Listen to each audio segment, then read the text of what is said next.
put the spotlight on the economy and the state of the economy in our country right now. GDP growth data was released earlier this evening by the government. India's GDP for the first quarter that ended on June 20th, for the period essentially of April, May, June, that growth number has come at 20.1%.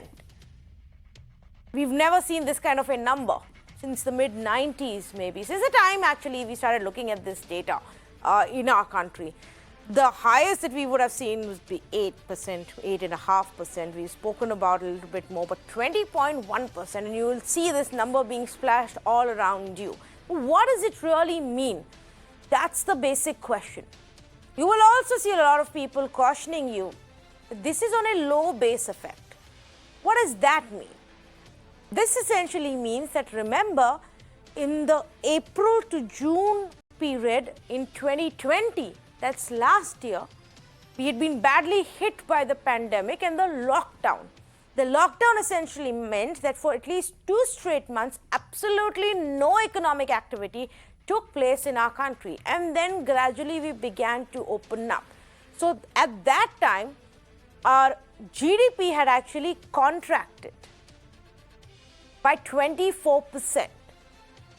And once you fall that down below, there's only further way up. And hence this number now of 20% growth is what it is, and it's looking so huge. And so many experts are cautioning us today, wait, let's just try and understand the real picture, which is what I want to do today. Try and understand the real picture of this GDP curve that you're looking at right now. The fact that the first quarter number is at 20.1% is true. It's on a low base effect. It's true. As a number by itself, it is the fastest growth number that we may have seen since mid-90s. But is that really the fastest growth for the economy? Is the debate. It's also true that still this is a much better number than what we may have thought when we were in the middle of the devastating second wave. Don't forget that this data from April to June 2021 is when the second wave had hit us, and many parts of our country were in some or the other kind of lockdown. The core sector data, which is your key sectors that are important for the growth in economy, are also showing growth, but again the same explanation of a low base. And one most important point is that we are still not back to the levels that we were before the pandemic hit us, which by itself was not a good place to be. India's economy had already slowed down significantly before COVID hit us in March 2020. And we're not even back to those levels yet, which is why even in the opposition, many are pointing this out. I don't want to make this a political debate. I want to have a conversation with the experts on how to read this GDP data. Are we really that better or are we not? For example, I just want to pull up the real GDP numbers for you, not the growth percentage, because as a percentage, it can get confusing. One look at this chart on your screens and you will understand what I'm trying to talk about when I say the low base effect. So take a look at where we were a year ago. That's the first bar, and where we are now. And you will see we are much lower than where we were a year ago. So a 20% growth may sound amazing, but the fact is we are still getting back to that level, which by itself is also not bad, many would say. Let's say good evening to Madan Sabnavis, Chief Economist at CARE Ratings, Dr. Sandhya Iyer, Developmental Economist, Associate Professor for School of Development Studies at TIS, K. Raghunathan, Convener for Consortium of Indian Associations, former National President of All India Manufacturers, Raghavan Srinivasan, Senior Journalist, former editor for the Hindu Business Line, and Anand Gurumurthy of the BJP, Anshul Avajit of the Congress Party. Thank you so much to all of you for joining us. Mr. Sabnavis, let's start off with you. From where we were a year ago to the path we've traveled with many more unprecedented challenges that came our way. How would you say we should read this figure? Actually, Tanvi, I think you have explained it very well by saying that from a number of 100, we went down by 24.4%. So let's assume it's 25%. So it came down to 75. On a non-75%, we're growing at 20%, which means we come to a number of 90, which means we have still fallen short of 10%. So actually, the picture we get is we look at all the components. We have come down to 90% of what we were in 2019-20. And again, as Tanvi, what you rightly pointed out, 2019-20 itself wasn't really an exciting year because we had registered a growth of just 4%. So it's not to say we were doing great.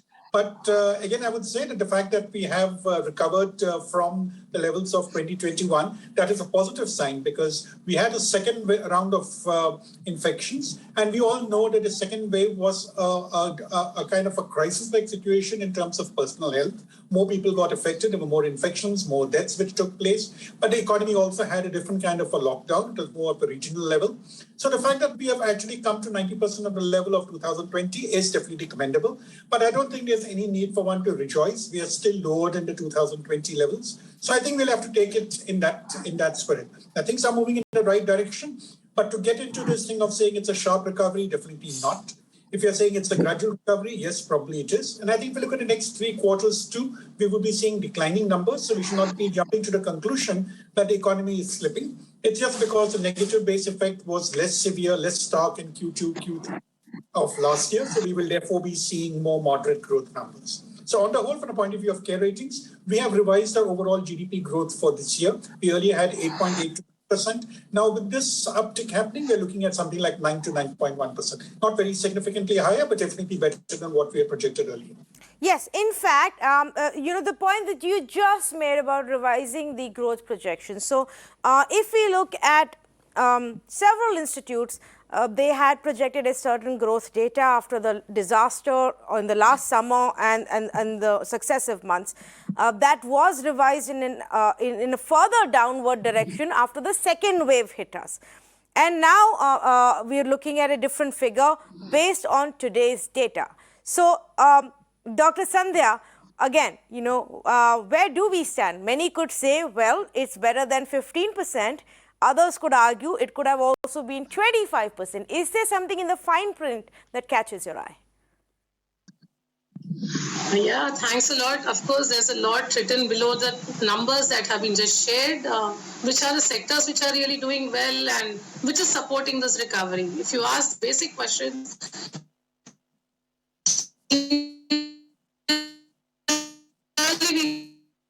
know that the sectors which mattered, which is, or for that matter of fact, trade and communication sector actually not doing well. It is only the agricultural sector which is shouldering the strain. So the green shoots which are actually coming from the green sector, which is largely the agricultural economy. So if you have to cheer, yes, the rural economy, and if you can take it a little further, the revival of some element of consumption spending in the rural areas is what is bringing about that revival as we wanted. But the sectors which we clearly know will continue to be closed, which is the trade and communication sector, the hotel sector, is not really opened up, and that accounts for a significant proportion of both gross value added and GDP, right? So we need to be aware, where is this trigger coming from? And which are the areas? So thanks for a good monsoon. I think agriculture will still continue to shoulder, but that would not be enough. That is going to take much longer for us to really bring the manufacturing sector back on track. Okay. In fact, let's look at some of the other indicators that experts often quote. Mr. Srinivasan, good evening to you.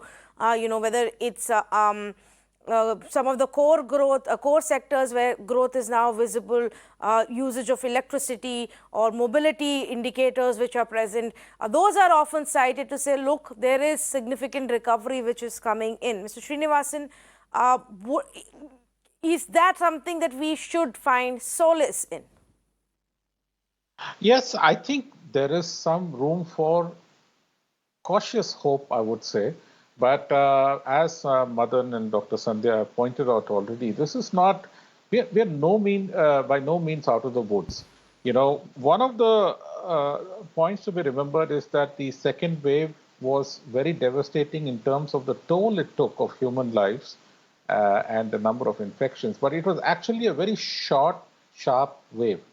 And it was very concentrated in a few regions. So we did not have the kind of nationwide, generalized, widespread lockdowns which brought economic activity to a standstill, like we did in the first wave in 2020. So, to that extent, I feel that the numbers could have been a little better. Uh, if you look at the breakdown again, and if you look at total consumption, it is still being driven by government consumption expenditure, which means that the government is doing most of the heavy lifting as far as spending is concerned in the economy, and that seems to be running a little bit out of steam, because if you look at the government consumption expenditure, it's, well, I mean, if you look at it, this over the Q1 of 2021, it is in minus, and it is also less compared to the last quarter of the preceding year, which means that the government is running out of firepower as far as propping up consumption is concerned in the economy. So, which means that private consumption expenditure, capital formation, those things have to pick up, and they're not yet showing enough signs of that. I don't see enough signs of that happening as yet. So, I would say the numbers are not bad, but they could have been a little better, given the fact that the impact of the second wave was actually a little shorter and more localized than the first wave was. Okay, those are the three experts who have spoken on this. So let me bring in Anand Gurumurthy, because the government seems to suggest that, look, we told you it's going to be a V-shaped recovery, and that is what it is. Let me just congratulate every Indian in this, because as our Prime Minister says, it's Atmanirbhar Bharat. We are enabling things, and we are bringing in things which will enable the people of this country, and that's what our manifesto is. And that's what is happening. We are seeing, a rebound of things, and that's what we have to feel happy about. The percentages, yes, every expert has his own way of telling what the percentage is and how it has to be interpreted. But what we are seeing is a positive growth in leaps and bounds, which is important for this country, and which means that every Indian is getting enabled in some way or the other to contribute. So that is what our Prime Minister always keeps telling. Karor Deshvashiyo. If they keep one step ahead, we go a lot forward. That's what is happening, and and as a governance body, we are very happy that this is happening, and this is the way forward we see. Mr. Gurumurthy, I don't know if that's exactly what the experts are saying. I don't think we're yet at a stage where you can be congratulatory to Sawaso Crore Deshwasi. I could quote the unemployment data from CMI to you, because I don't have too much of government official data on unemployment, but it's still definitely a concern of the number of people who have a job or have their businesses going, sustaining at the same level as it did before the pandemic. I'm not telling everything is green as it was before the pandemic stuck. I'm just telling you that we are on the growth path, and that is the positive thing, and that is what must fire more growth. So if we are telling, okay, nothing has happened, then that's a cause of concern. Something good is happening, and that we are going to be happy about, and we have to congratulate every Indian in this. And it's going to grow. It's going to get better and better. That's what I'm trying to say. Okay, if I say anything further, which I will at some point, but if I say it right now, Anshul Avjit, I'll be also branded as a Congress supporter, always critical of the government, even on a day when the GDP data is 20.1%.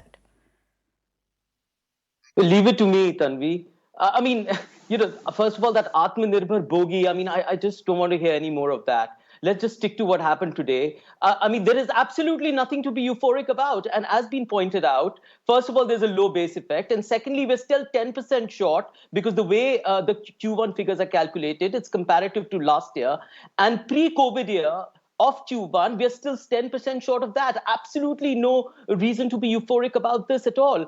I'm more surprised at what what GDP figures don't tell us is much more revealing than they do. I mean, we all know that these are high frequency data that comes out. We do not know the levels of inequity that have existed. And there is enough data, you call CIME data about unemployment. There are huge challenges before this economy, which these kind of numbers don't tell us. The Nomura index, just did say that we're going to be, resume back to normal levels anyway. So that's no surprise. I mean, of course, it's going to recover. But the nature of the recovery is what is really important. What is the qualitative nature of recovery? Is there a V-shaped recovery? No, there is not. This data does not tell us about a V-shaped recovery. If at all, what it does say is there's going to be a K-shaped recovery. Today, you have the markets running wild. I mean, they had the biggest sort of 1,000-point increase in the shortest period of time, crossed unprecedented levels. The business channels are going gaga and calling it sensational. They're saying unprecedented. I mean, that just reflects the huge kind of disparities that exist in the economy, where the corporates are really doing well because their balance sheets are strong, the commodity prices are high, but there is, inflation remains a huge concern, and so does unemployment. Okay. Rural employment is a huge concern. The per capita GDP has fallen below 1 lakh rupees. 23 crore people have fallen below the poverty line. I mean, do the numbers reflect that? No. There has to be another qualitative analysis to tell us how much this country has suffered because of lack, not just because of the pandemic, but because this government simply has not done enough and focused on supply side economics, classic Say's law, to revive the economy, which simply has not worked.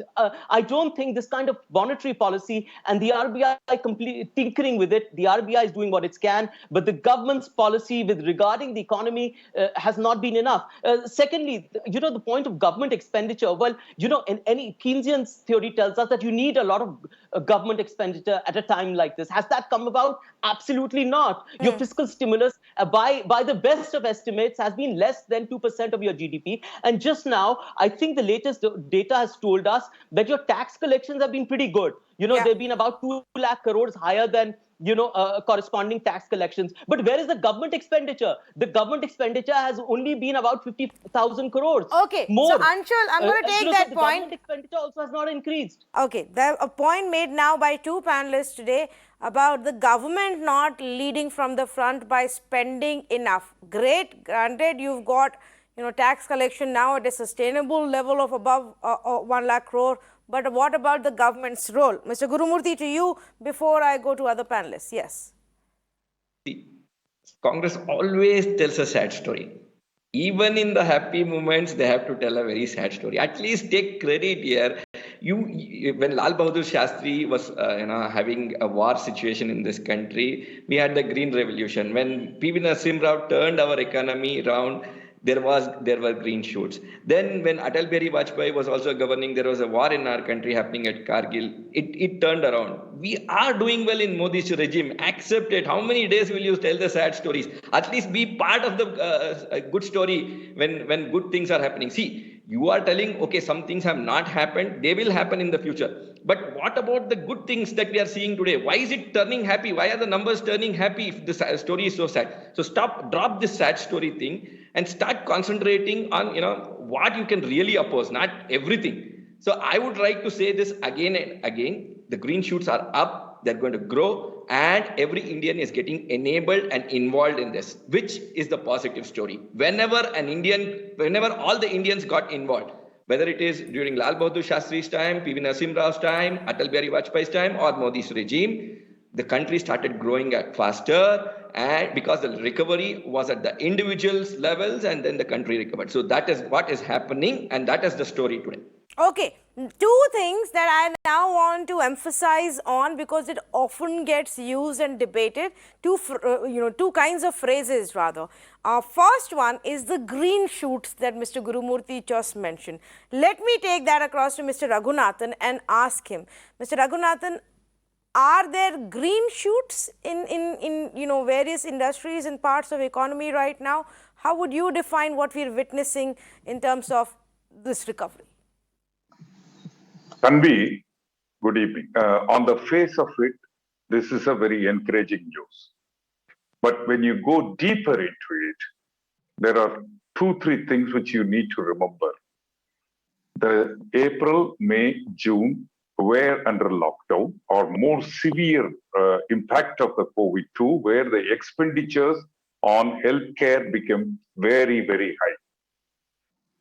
And the second point you must know is the cost of raw materials, whether it is steel, whether it is construction, whether it is petroleum products, everything has gone up by 35 to 75% in the last 1 year. If you're comparing this Q1 GTV with the last year's Q1, then there is a price increase of 30 to 45% to 50%. You must remember that. The corporates, the financial institutions like banks have posted huge profits. There are a lot of investments that come into the startup enterprises. Valuations have played a game, and the share market has grown tremendously higher. But look at the micro entrepreneurs. Small micro businesses have been the worst hit right from the demonetization times. And there is no exceptions. Let me list out to you where these micro entrepreneurs are currently largely employed, and the informal employment is largely available, who are not under the radar of any of the statistics you and I can talk about. Yeah. Now, can I take, for example, the gym market, the saloons market, the clothing industry, the exporters with the container problems, small exporters. I'm not talking large scale fellows. I'm talking about the matches industry, tanneries, furniture manufacturer, summer needs catering industries, fruit processing, diamond and gold makers, hotels and restaurants, tourism related, travel agents, educational sector, the canteen runners in the IT sector, all of them have perished. I did a survey on behalf of the Consortium of Indian Association in the month of June, and it was done by over 81,000 entrepreneurs responded to it. And we asked one question: how confident are our entrepreneurs today about their future? Do you know, Tanvi? Only 6% felt very happy. 14% were hopeful. Rest all, I'm talking 80% of the people, either they were uncertain beyond a few months, or they need a help to restart, or there is no hope, or they don't know where they stand. We asked how many made profit last year. 80% of the people only made losses. We asked the next question: how much of job loss in the COVID-2 period? I'm talking informal sector and a little bit of the formal sector too. During the COVID period too, we lost close to about 22%. COVID-1, we lost 37%. COVID-2, we lost 22%. How many have used the government support of stimulus packages? Let me tell you, Tanvi, 88% have not used the stimulus package, which is evident.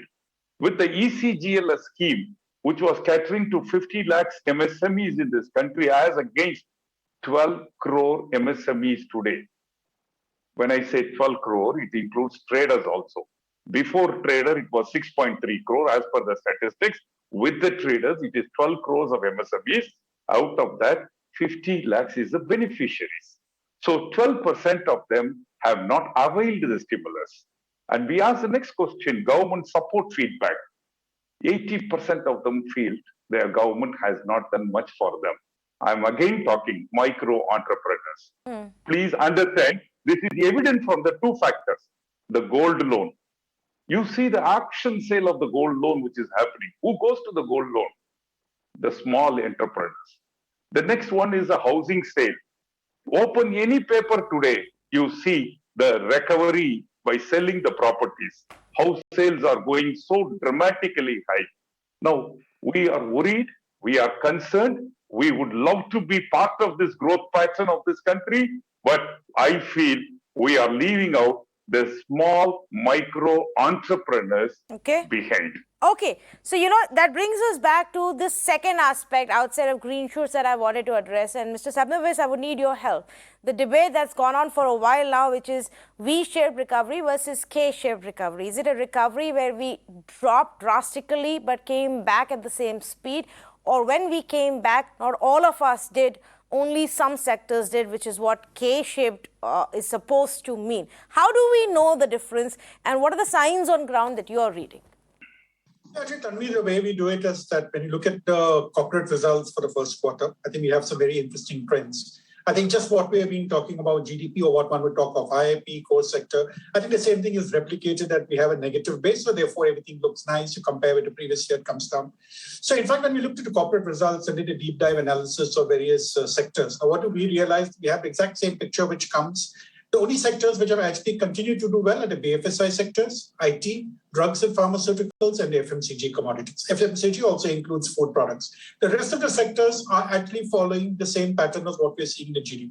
Now, whether we like to call it green shoots or not, well, there are certain sectors which were doing well last year, which continue to do well this year. So therefore, I would say that those are the booming sectors.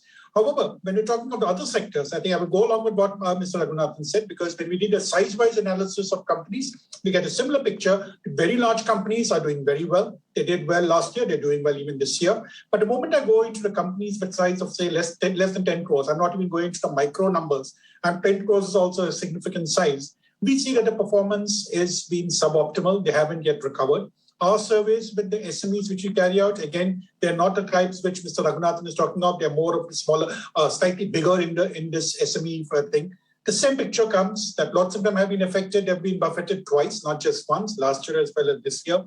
Lots of them say the same thing, that we have this guarantee scheme, but if I'm not able to operate, why should I be borrowing money and taking more debt on myself?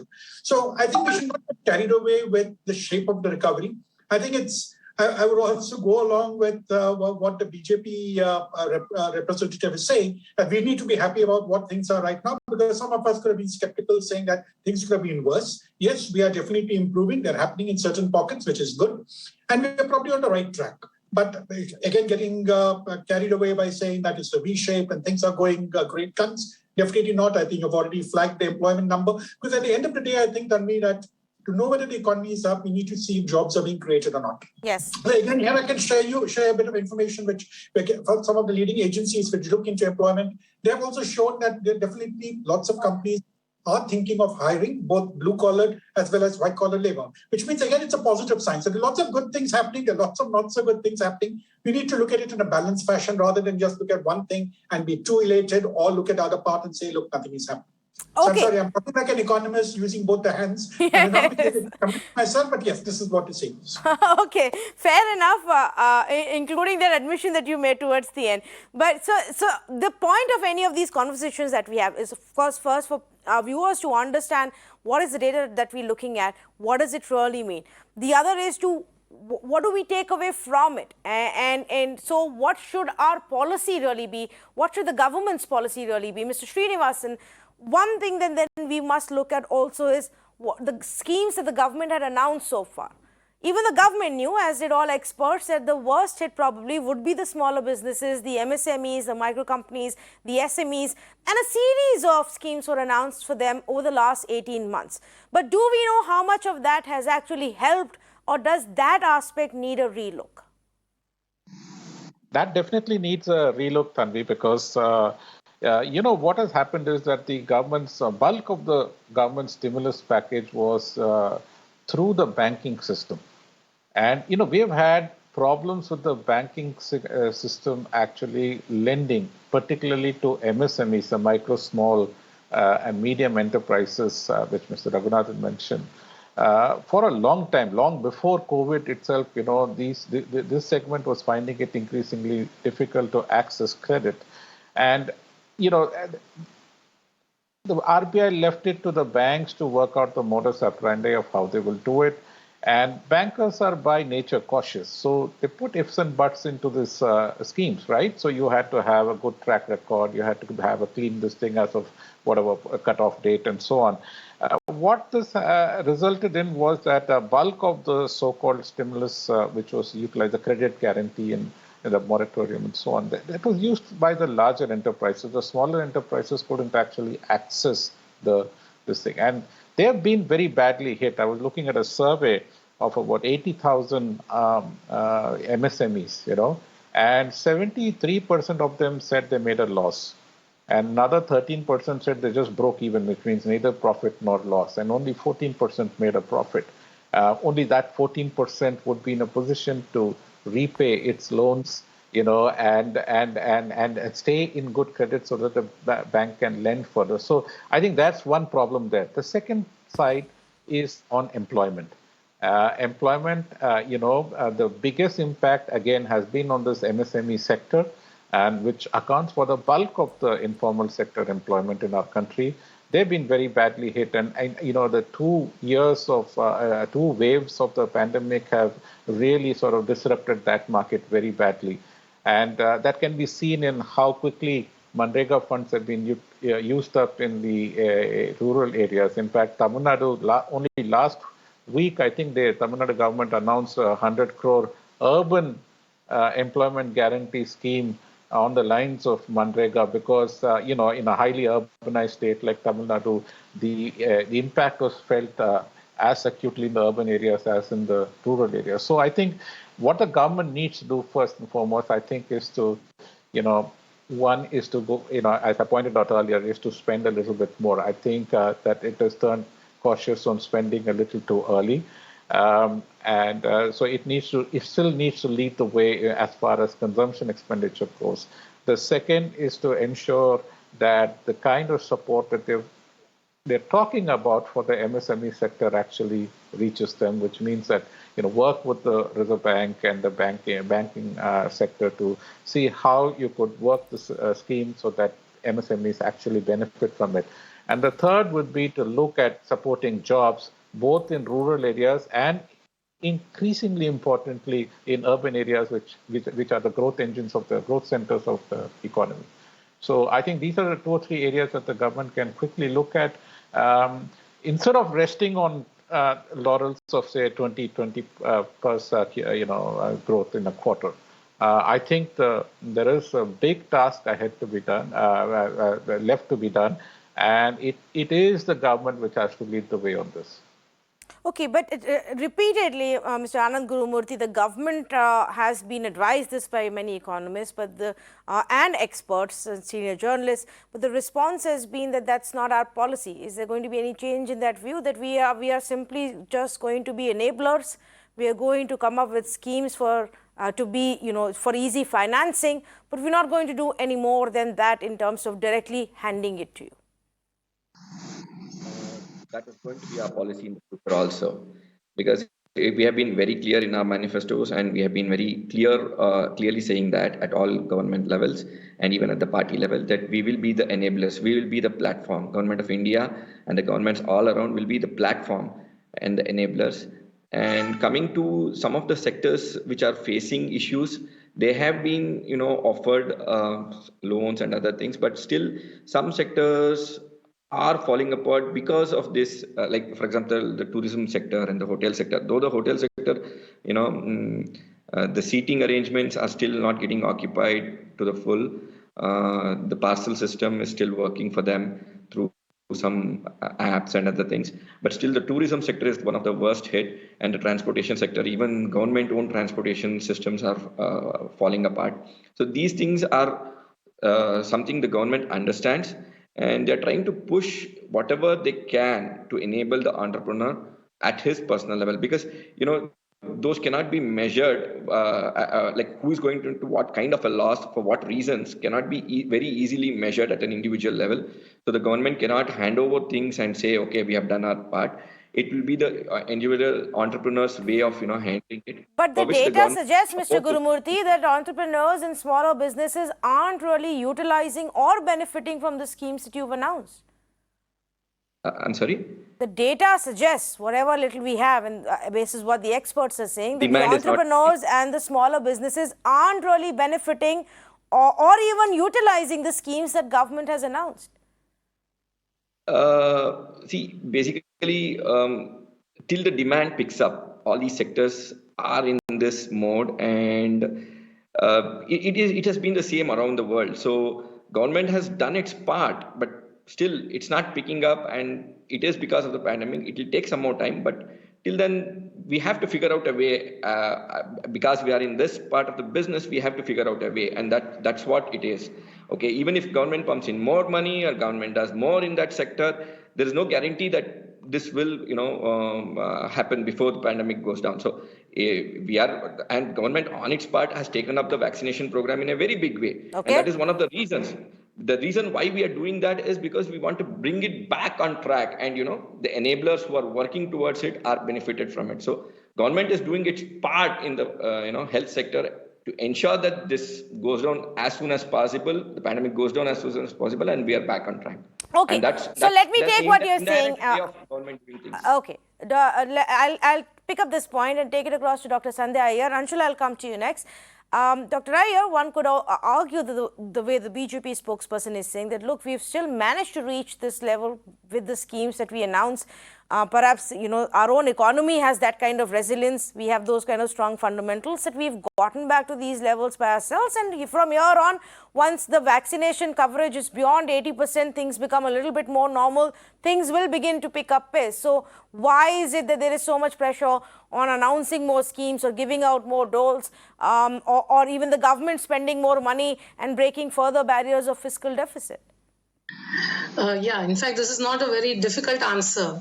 The point is, though we have to rejoice whatever we are doing. Okay, let's accept that we are on the right path, perhaps. But the wage compressions that have taken place in the last 14 months, and though people have been re-employed, perhaps in some of the main sectors that we are counting right at this point, we clearly have data sets from the ILO and the World Bank for India, which says that wages have plummeted significantly in this period. So people are having jobs, but they're not paid adequately enough. The implication is that the consumption demand, neither in the urban areas nor in the rural areas, is actually picking up.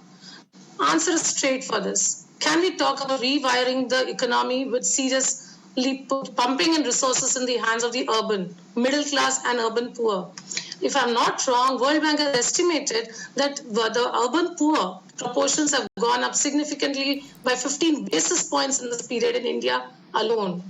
And if this is the case and wage compression is taking place, point number one, we need to talk about temporary basic income schemes and also strengthening the wage compensation. And the ILO estimates show that most of the micro enterprises, small scale enterprises have faced significant financial crisis because of wage payments. And if that is the case, and if we are serious about recovery, we need to talk about improving incomes in the hands of both middle and the lower class. Yeah. We cannot keep them without income, and that is where the revival will actually need to be done. So clearly, rewiring of the economic activities, rewiring of processes is important. Monetary policy will not be enough.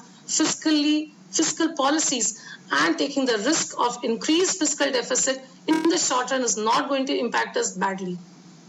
Okay, the point that you made, I want to just spend a little bit more time on it, Madan Sabnavis, because this has often come about the lower wages. Companies and big companies may be registering great profits in the stock markets, may be rejoicing, but people got fired in the process, maybe got hired back at half the salaries that they were otherwise earning. And that's a reality too in our country. Now, that's not somewhere where the government can really come in and do anything. That's up to the private sector itself to fix the problem if we intend to. Can it be done? No, in fact, it can be done in case there is willpower. But let's again point out one fact that if you look at the corporate performance last 4 quarters as well as this first quarter of this year, everywhere we have seen that if corporate profits have gone up, there has been a lot of dependence on cutting costs. Yes. And when they've cut costs, they've already looked at the staff costs, because that's the easiest thing for them to do. So I think the onus really falls on the private sector, and asking the government to do it, I don't think would be a fair thing, because I think the government has been fair to their own employees. They have made sure that nobody has lost a job. In fact, I think the DA has been increased for the central government employees. So I don't think that's within the realm of the government of India. It's something which the private sector has to do. But I think what we're seeing, this huge boost in the stock market today, I think it's all a result of these corporate profits which have gone in. And I think this is a problem of capitalism everywhere in the world, something which is getting manifested here today in India also. Yeah, absolutely. And that's the unfortunate reality. I mean, it's the corporates who will have to see a long-term benefit in investing in their people and supporting the people as they grow along for their own, better, longer-term sustainable growth. Anshul, you wanted to make a point earlier. Go ahead, please. No, what I was trying to say is that every single economic policy that the government has made, and it's not just post-pandemic, But even before that has been a complete disaster, from Make in India to Startup India, of course, demo and rollout of the GST, which is why that our GDP actually plummeted from over 8% to about 4% before this pandemic struck. And then, of course, it went completely haywire to minus 7.3%. So it's been going on. And since the pandemic, the Atmanirbhar Abhiyan and the 6.2 lakh crore, which was announced by the FM a month or so earlier, has been a complete disaster because it's a maze-like circuitous supply-side policy. I mean, it's not going to revive the economy because it's not going to revive demand. And that is the only way to revive the economy. And even in the US, where there's a debate going on between Biden's program, Larry Summers, who's pretty conservative, said that it's better to err on the side of spending too much than to err on the side of spending too little. I mean, this debate with Paul Krugman is going on over there. So they all agree that, listen, the government has to spend money. It's not doing it in this particular manner, and the demand is simply not picking up. And even before the pandemic struck, I mean, you reduce corporate tax, right? And the money, excess money that the corporates had, they spent it on deleveraging. I mean, they spent it on, basically servicing their debt. So if there are low interest rates, if the RBI is having this loose and accommodative monetary policy, which is fine, I mean, it wants to have more liquidity to play around with, but they're using it to kind of, service their debts. They're not using it to invest in their economy, in their own businesses. And that is what is seen. So unless you have a large fiscal program, you're not going to see the economy recover. It's still not happening. I mean, none of these have paid off. It's been a year and a half since the Prime Minister announced that absolutely phantom of a program, which is the Atmanirbhar Abhiyan. We don't see any results of that. But right? here is my answer to that, Anshul. Isn't it Atmanirbhar when you have months and months of zero economic activity, thousands of jobs lost, people depending on government, ration, migrants rendered homeless, businesses beginning to shut down, and still you come back and say, okay, 20% growth has happened in this quarter because the economy is coming back on its own. It seems to be a self-reliant, economic activity without even the government intervening here. No. This is classical economics, that there is an equilibrium that will be maintained and the economy will come back. No, that's not what's happened. Of course, there is a resumption of activity that happened. Nomura, everyone says that people will go back to business, but it doesn't mean that inequities have gone away. We've just spoken about how small businesses, MSMEs, the rural poor have been so badly affected. We don't even know their plight. We are talking about the unorganized sector. First of all, we don't even have the data for that. It's all high frequency data on which we make all these kind of grand calculations and say, though there is a recovery. We don't even have enough data. The government is even skeptical of CIME data, which says, no, the methodology is wrong. And that is the unemployment data that has come out. They're so tardy in even bringing out and keeping us up to date with their data. What are we going to do? What are we going to work with? Okay. So, on all single fronts, I feel that there is a huge indictment. I don't know how to be happy. Mr. Guru Murthy, with all respect to him, I respect him. But, I'm seething with anger. I can't be happy at this stage. Okay. Anand Guru Murthy can respond to that. Yeah, please. See, I would just say the government is the enabler here, and I want to make it more clear. How does the government become enabler? Ensuring that the vaccination is given to every citizen, and whatever are the roadblocks there that are being cleared, and that is being done in the fastest way possible. Then the second thing the government is really worried about is the education sector, wherein private schools and other places, at least the children are getting some kind of education through internet and other based systems. But in the government schools especially, there's a lot of gap that is happening in the last 1.5 years, and this is something which the government is working on. So these are the enablers, because that is the future, right? Those kids who come out in the next 15-20 years have to be enabled. So all these are things that the government is working on, and at the same time, for the business sector, whatever loans that could be provided through the banking sector, they're doing that. They're doing their part, and also for the monetization, they're going for certain brownfield projects being given for lease to generate more income for the government, and to push that income towards some sectors which need enablement. And also, this was criticized by the Congress people, including the vice president, who just kept telling something which nobody understood. Anyways, but the thing is, something has to go into Congress' mind, and that is enablement will make a better India. If they don't understand this concept, no matter how many times I explain this, it won't go through. Okay, so there is a big divide. There is a big happening and divide. it is Let's happening, just sir. put it simply. There's a big divide in the way the BJP and the Congress see this the economic situation to be handled, and neither are going to change their positions. The current government, clearly believes that there is no point in handing out direct incentives, direct doles. Unless, of course, you are in election season, and then a series of schemes, welfare schemes will be announced. But in a sense, for the corporate sector, that's not going to be the process. Okay, the jury, I think, is still out on whether this is a good strategy and this works or not as well. Many would say, if you look at the economic data, the downward trend has been going on since 2016. Pandemic or no pandemic, we were already in a lot of trouble. Madan Sabnawis, you wanted to make a point? Yeah, just two quick points. Yes. One is that I would fully support what Mr. Gurumurthy is saying. I think we all have to accept that the vaccination is a major policy, a major drive which will do a lot of good for the country. Second, I think while all of us have been talking of saying government should spend more, I think I don't really buy this argument. I'll tell you the reason also, because we have seen that since the financial crisis, there's been so much of quantitative easing, so much of stimulus coming from various governments, Europe and US, but I think the recession has been carrying on for a very long time. Same story with Japan. So I think this particular government, I think they have been quite pragmatic. They've increased the capex by 1 lakh crores. Can any of us actually out here say that I want the government to spend X lakh crores more? I think let's give a definite direction to what the government should do. It's very easy to say that the government should spend more, but what do they spend on? I mean, let's have an idea. Have we to increase the fiscal deficit from 6.8 to 15% or 10%? I think we have to be clear about it. I think what the government is doing is on a pragmatic path. Okay, and I think we should actually say that vaccination is the clue for future growth in the economy, and the government has done a very good job. I think we're all banking on the fact that 3 months from here, we will be in a much better place in terms of a protective shield, unless the scientists come around and say, no, you need booster shots as well, or else go back to a lockdown. I hope that doesn't happen, and we can, slowly get back to better days. Mr. Raghunathan, you wanted to come in as well. Tanvi, I've been listening. If you assume the economy is coming back to a V-shaped recovery, then it is time for us to look after those who are left behind. Who are left behind? A huge portion of the entrepreneurs, the startup enterprises have been left out. They need oxygen. They don't need Horlicks. What is oxygen today?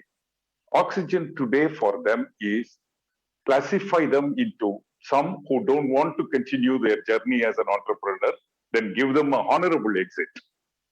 2, they want to continue, but they need a relief from the government or a package. What is that they want? They want to have a time to repay to the government or the revenue to the government. Take, for example, the income tax portal glitches. Who is benefited? Who is affected? Those who are benefited are those who have to pay to the government through the portal. Those who are affected are those who have to get refunds from the government. Most of the micro entrepreneurs have suffered in not able to get refund from the government. That is what is painful. You take the TRED platform. Today, in another debate with Business Line, the TRED platform was saying that out of 450 PSUs, only 170 PSUs are registered with TRED. Most of the problems lie with PSUs in getting the payment, but only 170 people are registered with TRED platform. Take, for example, the restructuring. How many of the sector, which all of us agreed in the last 14 months, have never seen the light back, will be a standard account as of 31st of March 2021 to be eligible for a restructure? What is the way out for them? What is that we have to do for them? This is something I believe if the government spends its attention to on a serious note, and I believe they will, because yesterday our Prime Minister touched upon the startup initiative as a big innovation coming up in this country. He has talked about the toy generation of ideas on toys as a big subject coming up. I think we need now not an Horlicks, but an oxygen. We have solved the problem or the crisis of oxygen shortage during COVID too. Now, please give oxygen to the small scale industries, entrepreneurs, micro industries. They have a raw material price problem. They have a collection problem. Okay. They have a demand problem, and they have a banking loan problem. They have a repayment problem. NPAs are shooting up. It is now touching close to almost about 12% to 13% NPA. Okay. In spite of the restructuring happening. So time to focus if you want to have this growth with everybody. It's an inclusive growth is what is needed, and the inclusive is the entrepreneurs of India. Okay. That's my take on it. All right. I would say the inclusive growth is required, but I would also go on to say it's not just the responsibility of the government. The government must lead the way in terms of the way it designs its policies, announces its schemes, and follows up on them. But everybody else, including the corporate sector, also has a big responsibility, which is where the last 1.5 years has shown that they don't, not too many of them really care about it. As long as their profit, their bottom line looks pretty to their investors, it's all right. A big thank you to all of the panelists who've joined us on this conversation. Suffice to say, viewers, we've tried to put it in perspective for you. The 20.1% growth, GDP growth number shouldn't be taken as you take any other growth number that you would have in the last 10-15 years. It's not the same because we've gone through an unprecedented situation and an unprecedented crisis in the last 1.5 years. And if last summer, between April and June, economic activity had come to a halt for weeks together, obviously anything above that is going to look great, which is what has happened this time in April to June time period, where the growth registered is 20%. Yes, we are in a much better place than we were last year. Yes, just like many other countries across the world, we are now getting back to better times, but we are far, far away from a place where we should start cheering the state of our economy. Many aspects that still need to be addressed, where the pain still exists, from inflation, price rise, unemployment, struggling businesses, many of the smaller businesses which have completely shut down. There's still a lot of pain points that we need to look at. Thank you so much for joining us on this conversation.